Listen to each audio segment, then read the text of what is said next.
자, 저희가 이제 샘플 데이터 이런 처리를 하기 위해서 중복을 배제시키는 셀렉트가 원래 데이터를 가져오자인데, 그 셀렉트 하실 때 모든 데이터를 가져오자라고 하실 때 별표를 쓸 수 있어요. 셀렉트 별표 from 디팔트먼트 하면 학과 테이블에 모든 데이터를 다 가져오자 이런 얘기고요. 똑같이 쓰면 이제 컬럼을 전부 다 써가지고 사용도 할 수 있습니다. 컬럼을 이렇게 모든 컬럼들을 다 디테일하게 다 쓰시고 from 디팔트먼트 여기 위에 거와 아래 거는 똑같습니다. 이렇게 똑같아서 결과가 똑같아요. 실제적인 개발하실 때는 전부 다 쓰세요. 실제적인 개발하실 때는 그 데이터 테스팅용으로 볼 때만 별표를 사용하세요.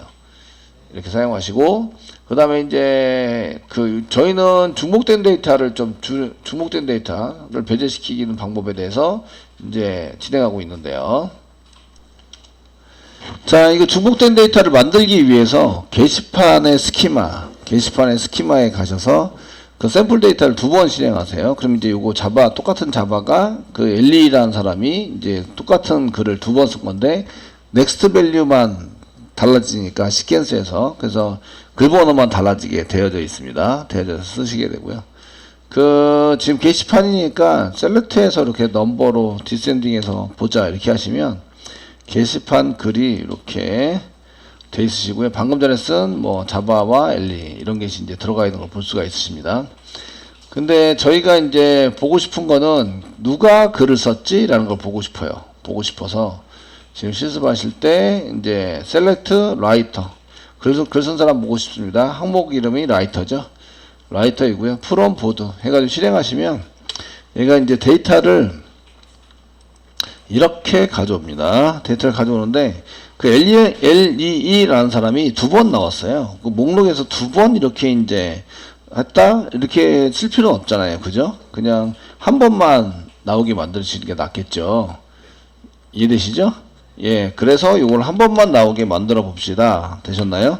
그렇게 쓰는 키워드가 distinct라는 키워드입니다. 그래서 distinct를 이용하시면 중복된 것을 한 번만 나오게, 중복 배제라고 써놨는데요. 중복 배제 한 번만 나오게 만들 수 있습니다. 그래서 여기에 저희가 중복된 거를 이렇게 써서, 자, 똑같은 문장인데요. 똑같은 문이에요. 이게 쓰시는데 이 앞에다가 distinct라고 붙이는 거죠. 그래서 여기다가 distinct, 한글이네요. 네. distinct라고 쓰세요. distinct, dnct. distinct를 쓰시고, 그 다음에 실행해 보시면, 이렇게 중복을 배제하고, 지금 이렇게 1개, 2개, 3개, 이런 식으로 보여주게 됩니다. 되시겠죠? 보여주게 되시고요. 여기다가 이제 지금 이게 라이터라고 써 있어서 눈에 확 안 들어와요, 우리가. 그래서 여기다 작성자라고 고치고 싶습니다. 그래서 여기 작성자라고 고치고 싶으시면 이렇게 배제를 시켜서 그 다음에 이게 항목 이름을 변경할 거예요. 항목 이름을 그 라이터에서 라이터라고 쓰지 않고 그냥 이제 저희가 쓸 때는 이제 작성자 목록이라고 하고 싶어요. 쓰시면 오라클에서는 한글도 됩니다. 한글도 되시기 때문에 이렇게 작성을 해서 복사하시고요. 붙여넣기 이런 존재하지 않습니다. 복사 붙여넣기 컨트롤 C 컨트롤 V 됐습니다. 쓴 다음에 여기다가 뭐라고 쓰시냐면 이렇게 이제 항목 이름이라고 작성자 목록이라고 한글로 쓰시는 거죠. 작성자 목록이라고 써주세요. 쓰시면 여기 색깔이 이렇게 연녹색이 돼버리죠. 되는데 요거는 이제 별명으로 쓰여진다 이런 얘기고요. SQL 디벨로퍼에서 연녹색 컨트롤 또 누르면 여기가 이제 라이터 대신에 작성자 목록이라고 이렇게 나오시는 거예요. 되셨나요? 나오시게 되고 요거는 이제 이렇게 봤을 때는 얘 대신에 얘가 나올 거예요 라고 이제 지정을 한 건데, 그렇게 보면 확실히 확 이렇게 눈에 확 안 들어오니까 눈에 확 들어오게 하기 위해서는 이렇게 쓸 때 as라는 키워드를 써요. 여기 뒤에다가 as 이렇게 as라는 키워드를 쓰면 요거 대신에 요걸 쓸 거예요 라고 명확하게 지정을 한 겁니다. 아시겠죠? 그냥 띄어쓰기를 해서 쓰시면 이제 좀 그러니까, 그럼 이제 여기 작성자 목록이 나오는 거죠. 그래서 as라는 키워드를 사용해서 명확하게 얘 대신에 얘로 사용할 겁니다. 이렇게 이제 지정을 한 거예요. 됐죠? 그래서 요거를 그 131페이지 보시면 별명이라고 되어 있습니다. 별명이라고 되어 있고 영어로는 알리아스 이렇게 되어 있으니까 알리아스를 이용하실 때 as를 사용하시거나 아니면 그냥 쓰시거나 그냥 쓰셔도 되고 알리아스를 사용하셔도 되고 되셨나요? 네. 자, 그 다음에 이제 항목 이름에다가 특수문자나 이런 게 들어가게 되면 저희가 블랭크 항목 이름에 특문 특수문자 문자나 블랭크 공백 문자가 들어가면 이런 얘기죠. 그러면 이제 처리 오류가 날 수 있는 거죠. 오류가 날 수 있다. 이게 처리문도 아니고 이상해져요. 그래서 여기다가 이제 저희가 특수문자인 블랭크를 한번 띄워볼게요. 작성자 한 칸 띄고 목록 이게 쓰시면 이렇게 오류가 나버리는 거죠. 되셨나요? 이유는 여기 떨어져 있기 때문에 얘가 알리아스가 as 그 다음에 작성자까지가 끝난 거고요. 목록은 새로운 항목 이름이 돼야 돼요. 아시겠죠? 새로운 항목 이름으로 되거나 콤마를 찍거나 이렇게 돼야 되는데 얘가 문법상 이상해진 거예요. 아시겠죠? 그래서 목록은 오류가 난다. 얘를 이제 실행해 보면 물론 이제 오류가 나서 이게 not find 뭐 어디서 from이 나와야 되는데 from 안 나왔다. 이거 떨어뜨린 다음에 그 다음에 from이 나와야 되는데 안 나왔다. 이렇게 쓰는 거죠. 그 특수문자가 있으면 오류가 날 수 있다. 이렇게 공백문자가 들어가면 오류가 날 수 있다. 특수문자나 공백문자가 들어가면 오류가 날 수 있기 때문에 이런 항목 이름은 이제 쌍따옴표로 묶어주셔야 됩니다. 쌍따옴표로 안에 넣으면 이렇게 안에 넣으면 해결된다. 그래서 여기다가 작성자 목록을 쌍따옴표를 이용해서 묶으세요. 이렇게 쌍따옴표 이럴 때 쌍따옴표를 쓰시는 거예요. 자바에서 쌍따옴표가 문자야, 콤마가 그냥 따옴표가 문자 이렇게 구분하는데 오라클에서는 문자 열 자체가 인용부 한 개짜리 씁니다. 따옴표 한 개짜리 써요. 아시겠죠? 근데 쌍따옴표를 쓸 때가 있는데 이것처럼 이제 묶어서 사용하고자 할 때 쓰게 되고요. 컨트롤 엔터 누르시면 이렇게 이제 블랭크가 들어간 항목 이름을 작성할 수 있는 거죠. 되시겠죠? 이렇게 작성해서 사용할 수 있습니다. 그래서 이제 이렇게 쌍따옴표 교재에서는 이제 그 학번에 해당되는 해당되는 학번을 쓰실 때에 이제 그 쌍따옴표를 찍어서 사용을 하고 있는데 이 학번은 쌍따옴표를 안 찍으셔도 돼요. 안 찍어서 이렇게 블랭크나 특수문자가 없기 때문에 한글은 됩니다. 오라클에서 한글 처리 가능하세요. 한글 처리 가능하시니까 거기에 이제 맞춰가지고 사용을 할 수 있다 이런 얘기입니다.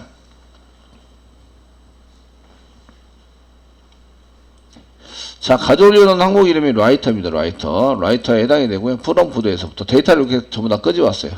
끄집어오고 그 다음에 이제 정렬을 해야 되는 거죠. 데이터를 다 끄집어왔는데 그걸 가지고 정렬을 시작합니다. 아시겠죠?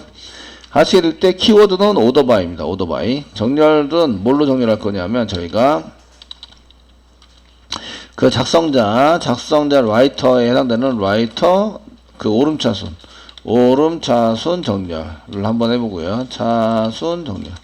저는 오름차순이 어센딩이라서 ASC 이렇게 씁니다. 오름차순 정렬을 시키거나 또는 이제 정렬을 시키거나 또는 이제 내림차순 정렬을 시키면 되죠. 내림차순 정렬. 내림차순은 디센딩이라고 해서 DESC 이렇게 해서 디센딩이라고 이해하시고요. 정렬을 시켜보자 이렇게 얘기를 합니다. 되시겠죠? 네, 정렬을 해보자 라고 썼습니다. 요거 썼는데 그럼 이제 다 가져왔어요. 가져오기를 다 가져왔고 그 다음에 오더바이 했습니다. 오더바이 라이터로 지금 어센딩에서 라이터 ASC 어센딩으로 가져오자. 어센딩은 생략할 수 있어요. 그렇게 쓰시면 여기 이제 영문이 먼저네요. 얘는 오라클에서는 영문이 먼저 오고 그 다음에 한글이 나중에 오네요. 아시겠죠? 나중에 오도록 정렬이 되고요. 그래서 지금 여기 H 그 다음에 HJKLM에서 L 그 다음에 한글 이렇게 정렬이 된 걸 볼 수가 있어요. 주로 이제 뭐 아이디로 정렬하세요. 뭘로 정렬하세요? 게시판 같은 경우는 글본으로 정렬하세요. 이렇게 많이 쓰기 때문에 그래서 이제 어센딩 이건 생략할 수 있습니다. 어센딩은 생략할 수 있으시고요. 이게 뒤에서부터 찾아야 되는 경우가 종종 발생될 수 있는데 그때는 디센딩 어센딩 대신에 디센딩을 사용하시면 되고요. 이제 역정렬은 빼기 2개 복사 붙여넣기 이렇게 하고 어센딩으로 하시거나 그 어센딩은 생략 가능합니다. 어센딩 생략해서 한번 해드리겠습니다. 어센딩 하시면 생략하면 어센딩이에요. 그래서 어센딩이 되고요. 디센딩은 생략 못합니다. D에서 C 역순으로 실행해 보시면 이렇게 이제 여기 이영환이 제일 큰 거죠. 큰 거에서 작은 거 순으로 이렇게 내려가면서 정량된 거를 볼 수가 있으십니다. 아시겠죠? 자, 이렇게 해서 사용하시고요. 그 다음에 이제 나오시는 게 그 관계연산자, 산술연산자, 더하기, 빼기, 곱하기, 나누기 이런 걸 할 수 있으시고요. 이거 어디서 쓰냐면 135페이지 외어문 검색 조건 지정할 때 뭘 쓸 수 있지? 이런 건데요. 그 외어 문장 뒤에는 다 연산을 다 하게 되면 뭐가 나와야 되죠? 연산을 다 해요. 연산을 다 끝까지 마치면 뭐가 나와야 돼요? 예, true이거나 false가 나와야 되죠. true이거나 false가 나와서 true면 데이터를 가져오고요. false면 데이터를 안 가져와요. 이해되시죠? 예, 다 연산을 마치면 true이거나 false가 나와서 true이면 데이터를 가져오고요. true인 데이터는 가져오고요. false인 데이터는 가져오지 않는다. 그래서 연산자만 가지고는 이제 외어문 뒤에다 쓰진 않고요. 연산을 했는데 크다 적다 이런 거를 쓰셔야 돼요. 그래서 여기 4층 연산자 136페이지 보면 4층 연산자 쓰게 되고요. 관계 연산자 씁니다. 관계 연산자 크다, 적다, 같다, 뭐 이렇게 같지 않다. 같지 않다 기호 두 개로 쓰시죠. 같지 않다. 이렇게 사용하시게 되고요. 그 다음에 이제 이 관계연산자는 같다 이렇게 쓰시는데, 그리고 이제 논리연산 137페이지 보시면 논리연산이 있습니다.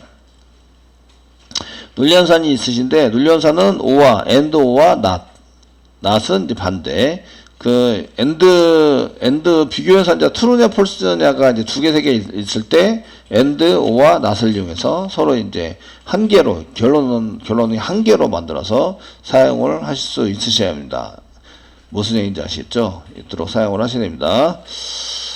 자, 여기서는 그 스튜던트에 대한 데이터를 지금 가져오는데, 여기 아이디가 지금 그 디파트먼트 아이디가 널로 집어넣었는데요. 이게 저희가 구조를 바꿔서 그래요. 그러니까 이게 그 교재에 있는 것처럼은 얘가 널이 되도록 만들어서 이제 이거를 컴공으로 바꿔보도록 하겠습니다. SQL 디벨로퍼에서 컴공으로 바꾸시려면 이건 이제 더블 클릭하시거나 이제 이렇게 수정을 해서 만드시면 되고요. 지금은 이제 컴공으로 바꿔볼까요? 그럼 컴공이라고 쓰는 거죠. 이렇게 컴공이라고 한글로 컴공이라고 쓰시고요. 그 컴공은 요거는 이제 디파트먼트 테이블에 있는 아이디어야 됩니다. 엔터 치시고요. 그러면은 여기 앞에 이렇게 플러스가 여기 별표가 붙습니다. 별표가 붙었다는 얘기는 저장을 아직 안 했어요. 완전 적용을 시키거나 롤백을 하셔야 돼요. 아시겠죠? 저장하는 것은 여기 커밋 하시면 이제 데이터베이스 완전 저장이 되고요. 요 롤백입니다. 롤백 됐죠? 네. 그래서 커밋을 이렇게 하세요. 커밋 이렇게 해서 사용을 합니다. 그러면 이제 이쪽에 커밋 성공 이렇게 썼고요. 로그에. 그리고 별표가 사라졌어요. 별표가 사라져야 이제 완전히 적용된 겁니다. 아시겠죠? 네. 그러면 다시 이제 이쪽에 오셔가지고요. 교재에서는 보면 2학년 이렇게 되어 있는데, 지금 이게 스턴트 저희가 입력한 거 데이터 얘가 2학년입니다. 2학년이고요. 컴공과 2학년 학생을 이제 검색을 한번 해보자. 컴공이면서 2학년 학생에 해당되는 것을 해보자. 라고 써보겠습니다. 됐죠? 써보겠습니다. 이렇게 써서 있습니다. 그래서 책 페이지는 138페이지. 지금 데이터가 있는 것들은 교재대로 쳐서 확인하고요. 데이터가 없는 것들은 다른 테이블을 가지고 실습을 하시고요. 아시겠죠? 쳐보자. 대소문자 구별을 안 하니까 데이터베이스에서 처리할 때 셀렉트 가져옵니다. 셀렉트 쓰시고 뭘 가져올 거냐면 DEPT ID 언더바 ID 가져올 거고요. 콤마 이쪽에 있는 것만 쓰셔야 돼요. 여기 가져오려는 프롬 뒤에 써져 있는 걸 봐서는 스튜던트입니다. 스튜던트 안에 있는 거를 가져와서 이렇게 쓰셔야 되고요. 만약에 다른 데 있다 그러면 다른 것도 콤마 프롬 다음에 콤마를 이용해서 가져오시면 됩니다. 다른 데 있는 것도 좀 가져오려고 하는데요. 디폴트 ID 콤마 year 그 학년 year, name, 이름. 그 다음에 어디서부터 가져오냐면 from 쓰시고요. from 작성하시고 student 테이블에서 student 테이블에서부터 가져오자 써 있습니다. 이렇게 쓰시면 현재 데이터는 한 개밖에 없습니다. 데이터 한 개밖에 없기 때문에 박은혜 씨가 나오게 되는데 그 외어 문장을 줘서 두 개, 세 개이라고 생각하면 외어 문장을 줘서 조건에 맞는 것을 가져오도록 하자. dpt id 이렇게 쓰시고 이꼴을 썼습니다. com0이라고 썼고요. com0 인용부 한 개 찍고 문자열을 쓸 때 인용부 찍으셔야 됩니다. com0이라고 써라. com0이라고 작성을 해주시고요. 그 다음에 n 사용하시고요. n 이것도 맞아야 되고 year가 이꼬르 2 여기는 인용부어를 이렇게 썼는데 그 student에서 year의 타입 여기 열에 보시면 year의 타입은 바케나타로 썼습니다. 그러니까 인용부어 찍어서 사용하시는 게 맞고요. 네, 실습을 이제 한번 해보시는데 세미콜론 이렇게 써서 컨트롤 엔터 누르면 이렇게 한 사람이 나옵니다. year가 2인데 2라고 숫자 2라고 쓰면 어떻게 되지? 엔터 치면 나옵니다. 아 이게 그 문자열과 숫자가 인용 뭐 찍으나 안 찍으나 똑같이 비교하고 있구나 이런 걸 알 수가 있어요. 되셨나요? 네, 비교하고 있구나 이렇게 해서 사용한 걸 보실 수 있으시고요.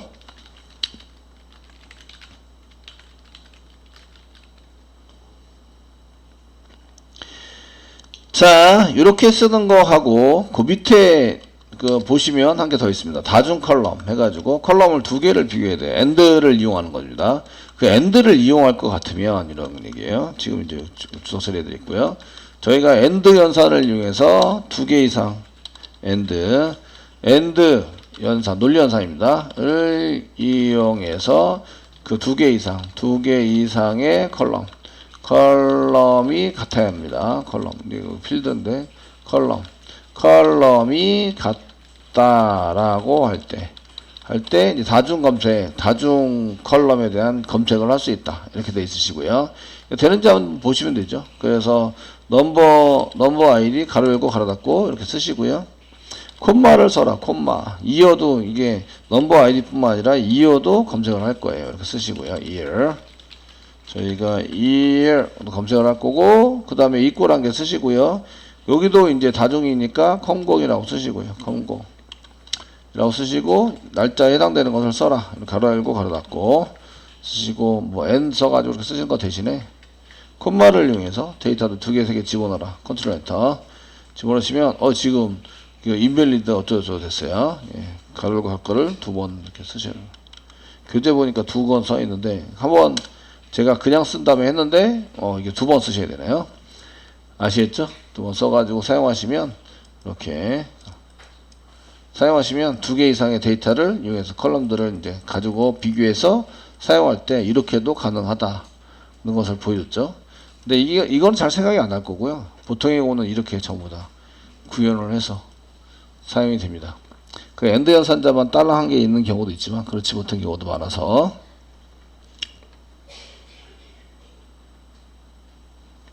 되셨죠? 네. 이렇게 쓰셨는데 이게 제가 컴공 거예요. 컴공 건데 컴퓨터 공학과라고 이제 출력을 해보고 싶어요.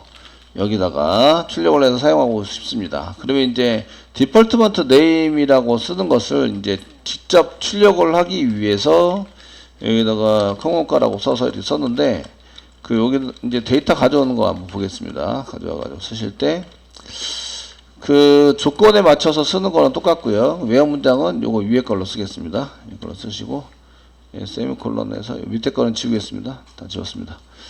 지웠고 이제 요거는 이제 디폴트먼트 아이디 그다음 year 그다음 name을 가져온 거죠. 디폴트먼트 아이디와 year와 name을 가져왔어요. 아시겠죠? 되셨나요?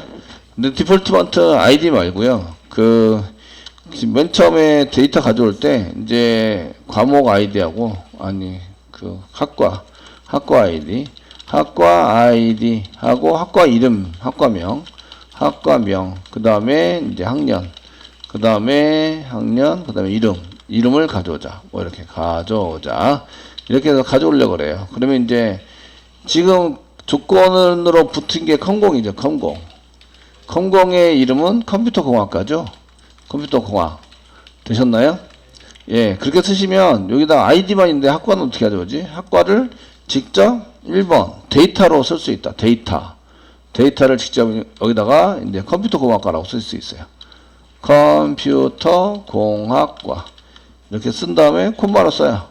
그 다음에 실행하시면 얘가 이제 이쪽에 컴퓨터공학과 데이터와 똑같은 컴퓨터공학과라고 이름으로 데이터 똑같은 걸로 이렇게 들어와 있거든요. 아시겠죠? 근데 얘가 그 컴퓨터공학과 말고 다른 과가 있으면 좀 곤란하잖아요. 그죠? 이해되시죠? 찾은 게 조건문에서 컴퓨터공학과라고 썼기 때문에 그래요. 그리고 이 컴퓨터공학과가 이제 나중에 데이터를 가져갈 때도 좀 문제가 생기겠죠. 그래서 그때 이제 alias를 써서 여기다가 뭐 as 키워드 쓰셔도 되고 안 쓰셔도 되고, 그래서 여기다가 이제 dpt 언더바 name이라고 쓸 수 있다. 이렇게 쓰시면 alias로 dpt name은 컴퓨터공학과다. 이렇게 이제 써서 작성을 할 수 있다는 거죠. 그러니까 실질적으로 데이터를 직접 뿌릴 수 있다. 반복적으로. 여기가 데이터가 10개면 10개가 이렇게 나오는 거죠. 컴퓨터공학과라고. 되셨나요? 네. 그래서 쓸 수 있고, 요거는 이제 직접 셀렉트해서 가져오는데, 가져올 때 이제 리터럴 데이터, 순서 데이터인 리터럴 데이터를 도 가져올 수 있다. 이런 걸 보여드리고 있고요. 근데 이제 컴퓨터공학과라는 데이터가 어디 들어가 있죠? 얘가 컴퓨터공학과가 들어있는 곳. 들어있는 곳이 어디죠? 예, 학과 테이블에 있습니다. 학과 테이블에. 그러니까 여기 학과명에 해당되는 건데 학과 테이블에 있으니까 요거는 학과 아이디, 그 다음에 학년, 이름, 요거는 스턴트 테이블에 있습니다.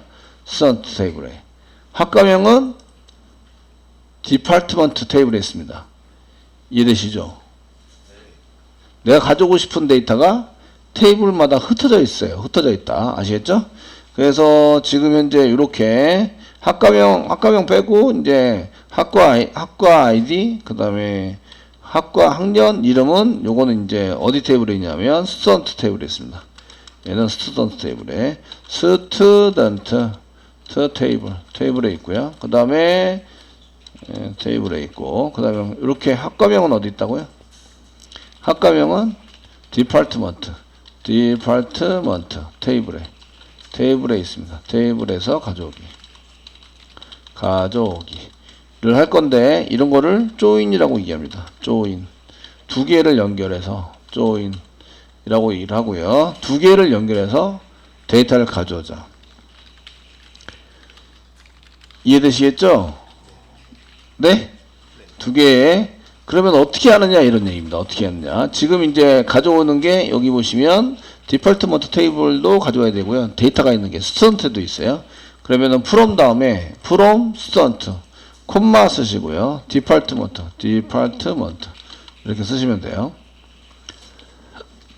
되셨나요?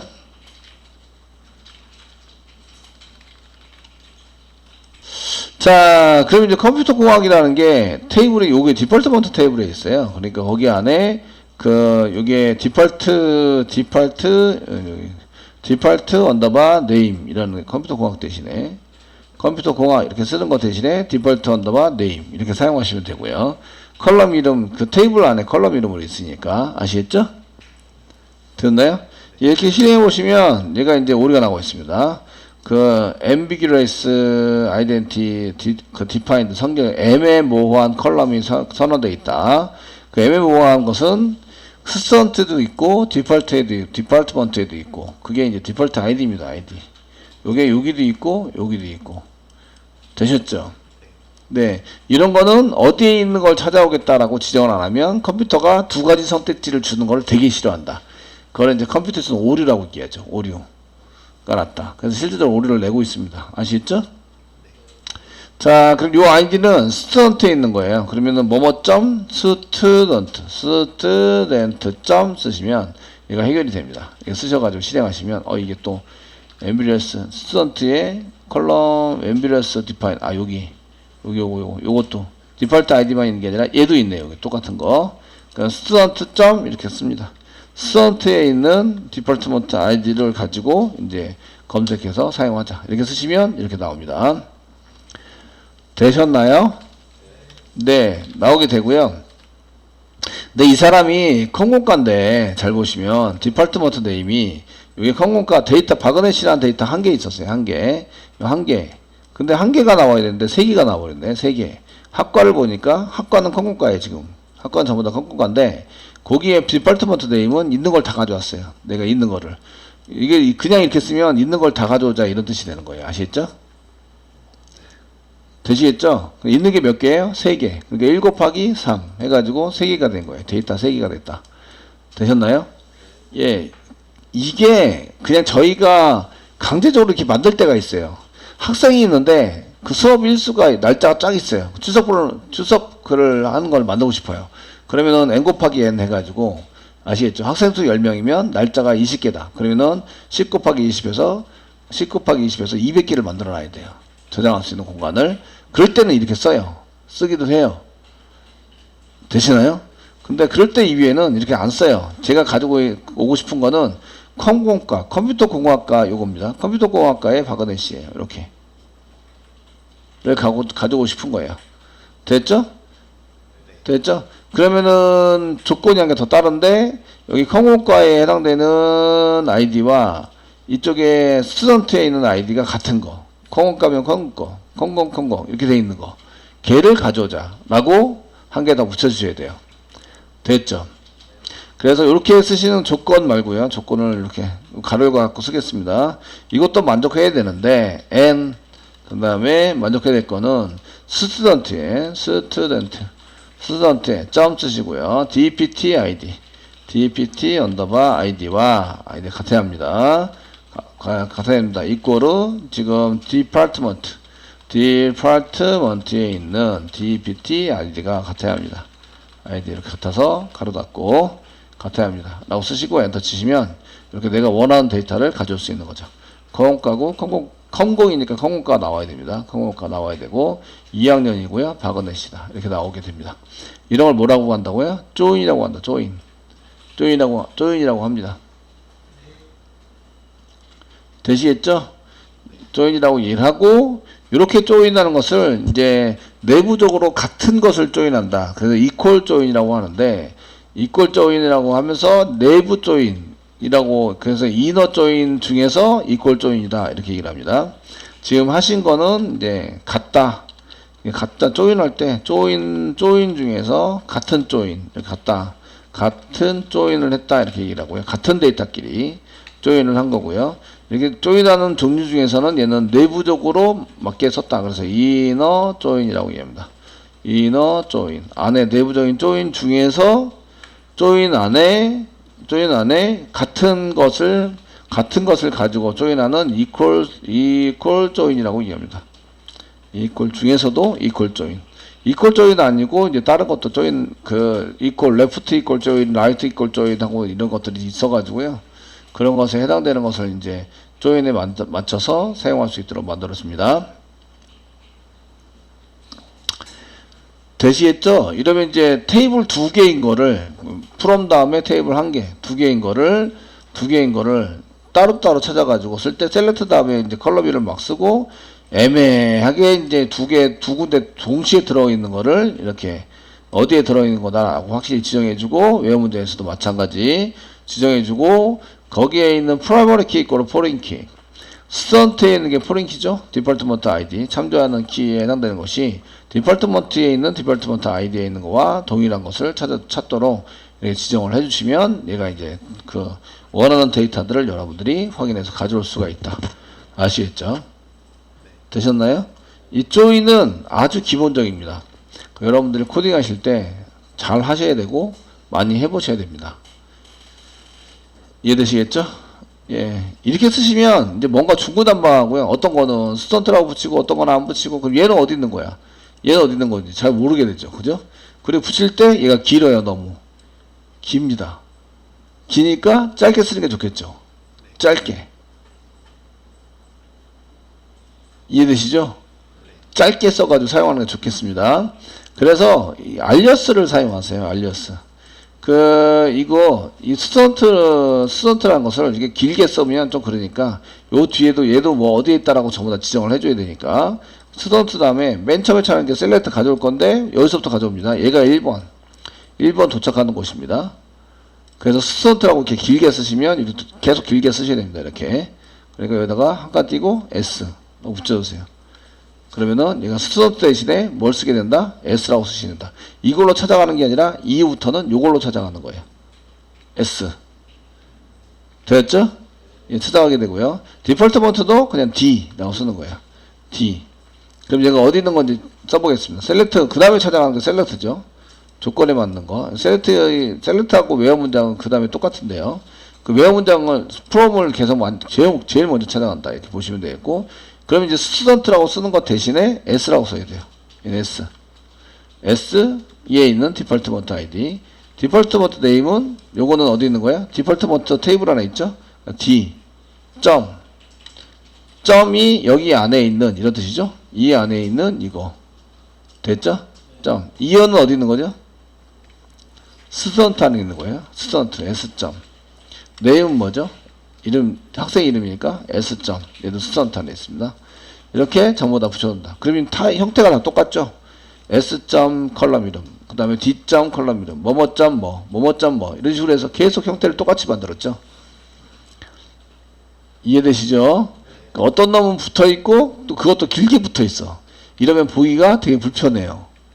아시겠죠? 그래서 얘가 어딨다라고 지정을 해주시는데, 뭐 이렇게 짧게 만들어 놓고, S. 또는 D. 이렇게 D 안에 뭐가 있다. 이렇게 이제 지정을 해서 사용을 합니다. 그 다음에 웨어 문장도 마찬가지. 웨어 문장도 얘도 S에 있는 디폴트 폰트, 그리고 얘는 S에 있는 스턴트에 이어 이렇게 있다. 요게 필요 없더라도 이건 중복이 안 되는 건데 그냥 스턴트에만 있잖아. 그렇더라도 이렇게 만들어준다. 이유는 형태를 똑같이 맞춰주기 위해서. 아시겠죠? 형태를 똑같이 맞춰주면 보기가 편하다. 그 다음에 여기도 스턴트라고 쓰지 말고 이제 여기도 S. 쓰시고 이거는 D. 써가지고 실행한다. 자, 실행해 보도록 하겠습니다. 실행해 보시면 이렇게 나옵니다. 보통의 경우는 테이블 이름을 그대로 쓰지 않고요. 테이블 이 컬럼들이 여기에 나오는 데이터, 가져올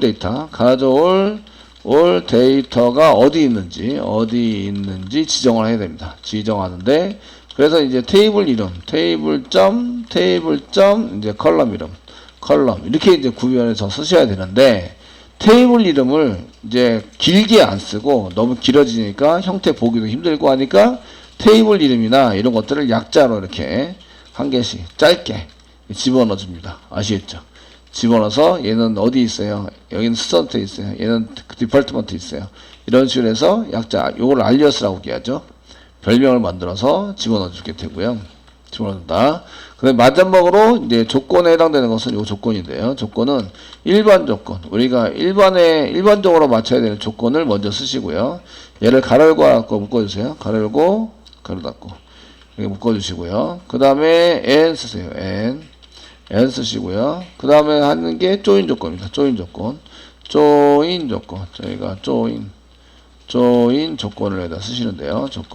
조인 조건에 해당되는 것은 저희가 조인 조건은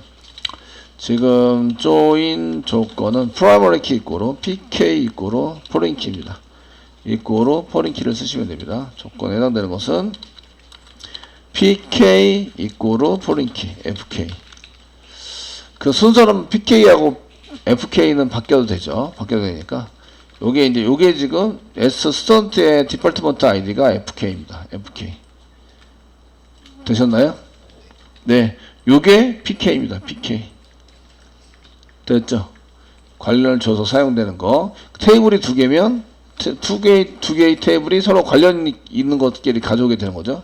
테이블이 두 개입니다. S 스턴트에 있는 게 fk니까 foreign key에 해당되는 디폴트 폰트 아이디. 여기는 pk에 해당되는 디폴트 폰트 아이디. 아시겠죠?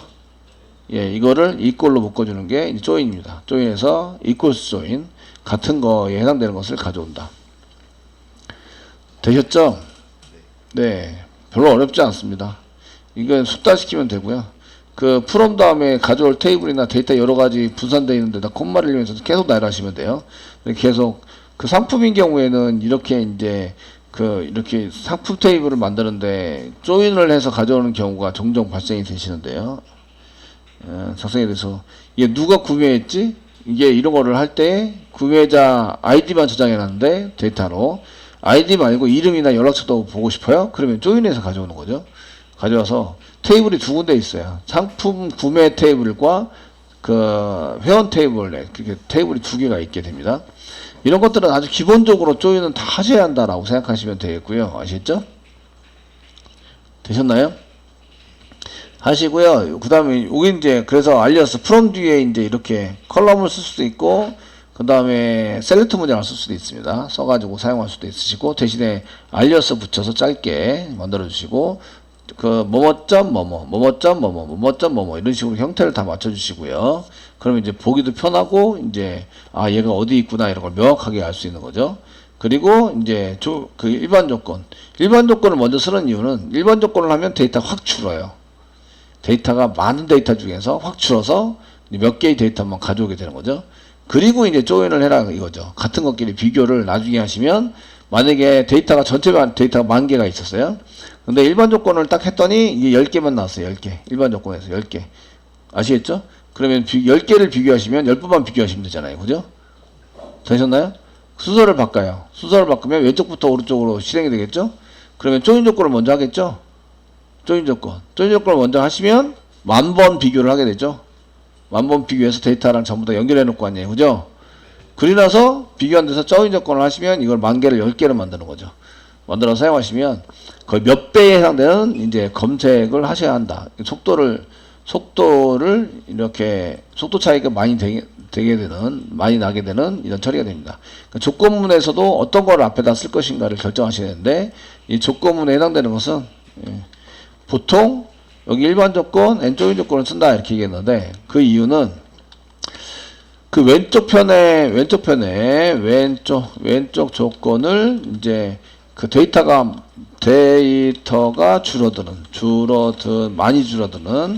많이 줄어드는 조건을 먼저 쓰세요. 조건을 먼저 쓴다. 그 조인 조건은 데이터 개수만큼 전부 다 조인을 해야 되니까 비교할 때 데이터 개수만큼 전체를 비교할 거 아니에요. 그죠? 걔가 10,000건이든 100,000건이든 필요 없이 조인을 다 하고 나서 검색을 하면 좀 그러니까 검색을 해서 데이터 10개만 가져오고 그 다음에 10번만 조인해가지고 비교하시면 되기 때문에 속도 차이가 확 납니다. 그러니까 조건을 어떤 걸 앞에 썼느냐 뒤에 썼느냐에 따라서 얘네들은 속도 차이가 달라질 수 있다. 이해되시죠?